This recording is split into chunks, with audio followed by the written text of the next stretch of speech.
We are now joined by Joan Williams, professor of law and co-author of What Works for Women at Work. Good evening, Joan. Thank you for being here. Good evening, Brooke. Well, delighted to be here with you. Thank you so much. You wrote a piece for the New York Times titled, "How Women Can Escape the Likability Trap, How Powerful Women Know How to Flip Feminine Stereotypes to Their Advantage." So how can women escape the likability trap? And explain for our viewers who may not immediately get it, what is the likability trap?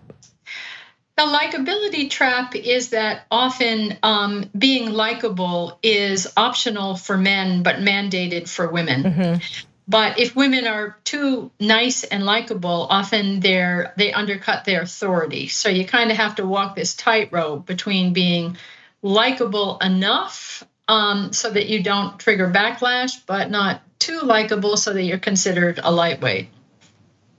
You talked about, you called it gender judo. What is that? What is that? Well, virtually every truly successful woman who I've interviewed, and I've interviewed a lot, basically what they do is they look at femininity as kind of a toolkit, mm-hmm. and they choose something from that feminine toolkit that they feel comfortable and feels authentic to them. And then they use it in order to try to escape that likability trap. And so they often embrace actually a feminine stereotype that typically holds women back, but they flip around the momentum of that stereotype to propel themselves forward.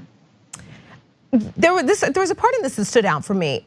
You wrote, more than 40 years of research by social scientists have shown that Americans define the good woman as, like you said, helpful, modest, and nice. Meanwhile, the ideal man is defined as direct, assertive, competitive, ambitious. Where do we even begin? How do we even begin to fight this? Yeah, I know. You don't actually get ahead by being a helpful, modest, and nice. You get ahead by being direct, assertive, competitive. Right. And these things have changed relatively little. If anything, this stereotype, these feminine mandates to be what's called communal, helpful, nice, modest, they've actually gotten stronger, if you can believe it, in recent decades. And so, women should not have to engage in this gender judo. Totally not saying that they should. But I think given that these stereotypes are not attenuating in many circumstances, women should at least know what works for women at work, which is very different from what should work for women at work. Yes, yes. You also broke down how this affects us in salary negotiations, and women who negotiate as hard as men tend to be disliked. Yes. That's horrible. So true. It is horrible, yes. And what do we do about that?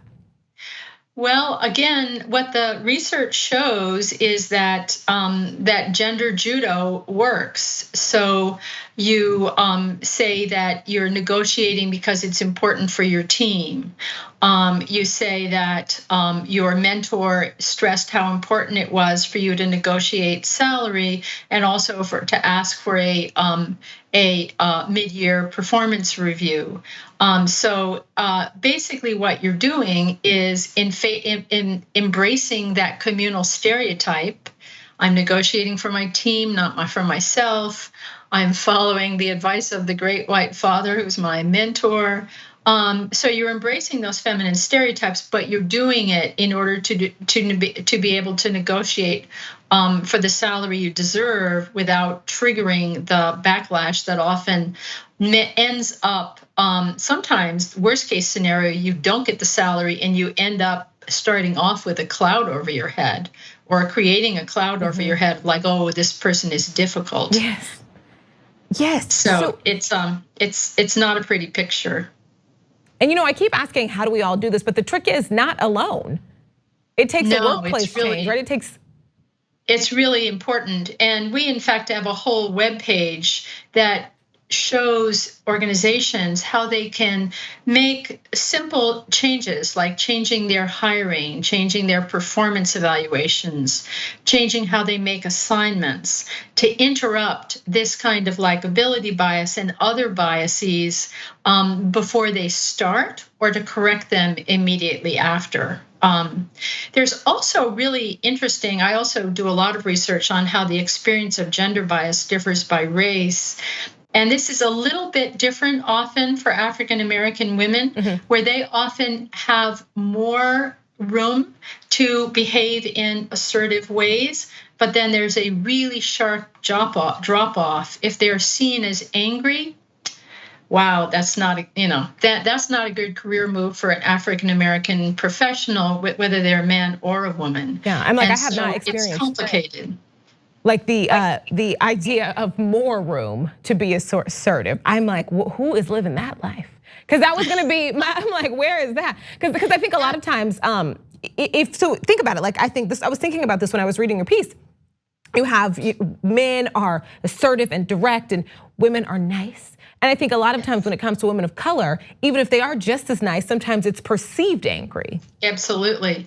Sometimes also when women of color don't behave in deferential ways, they're seen as angry. Even if they're not angry, they're just not deferential. And I've recently been studying Latinas, and Latinas are often called things like feisty or sassy.